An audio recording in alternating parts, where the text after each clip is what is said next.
A protectora de animais de Cambados está ao borde do precipicio. O refuxio leva aberto dende o ano 1999, pero os problemas estánse a morear. Os responsables das instalacións din que non poden máis e reclaman a implicación do goberno local. Non estamos dicindo que queremos cartos.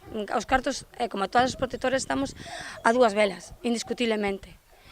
Pero nós o que pedimos é que o Concello faga o seu traballo e que non bote as culpas de que non funciona o servizo de recollida en riba de voluntarios, de persoas anónimas, porque non temos nosa culpa. O servizo de recollida de animais é o asunto máis complicado agora mesmo no centro. A Policía Local derivalles as chamadas dos alertantes e son os propios voluntarios da protectora os que se encargan da recollida na medida das súas posibilidades. O problema é cando hai un can na autovía, cando hai unha na estrada. Nós, inda que seamos voluntarios e podamos ir, nós non podemos cortar a vía rápida ou a autovía e meternos a rescatar un can.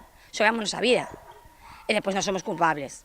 Entonces, eso é competencia municipal, eso non se está facendo. O que piden é que o Concello nome unha persoa cualificada que se encargue de recoller as mascotas abandonadas. Esta é unha das demandas que lle trasladaron ao goberno local en reiteradas ocasións, de forma oral, por escrito e ata cun requirimento. Agora instan o cuadripartito a celebrar unha reunión o antes posible, se pode ser esta semana, e con representantes das 4 formacións para retomar un diálogo prometido e que caeu en saco roto dende o comezo da legislatura. Desbordada pola situación, Olga presentou a súa dimisión a semana pasada, un extremo que foi rexeitado polos voluntarios do centro. Emocionada, hoxe quixo agradecer o apoio dos seus compañeiros e tamén o dos veciños de Cambados. Foi increíble a resposta dos veciños, sair pola calle, man polo hombro, pidíndome que seguira loitando e que non lle fixera caso aos políticos que temos que loitar como veciños unidos. Eso é o que non teño palabras.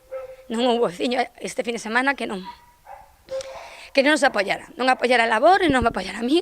Dende o refuxio sospeitan que o Concello xa mantivo contactos coa CAM para que fose a canceira provincial a que asumise o traballo da protectora, algo que para Olga e os seus voluntarios implicaría o desmantelamento das instalacións cambadesas.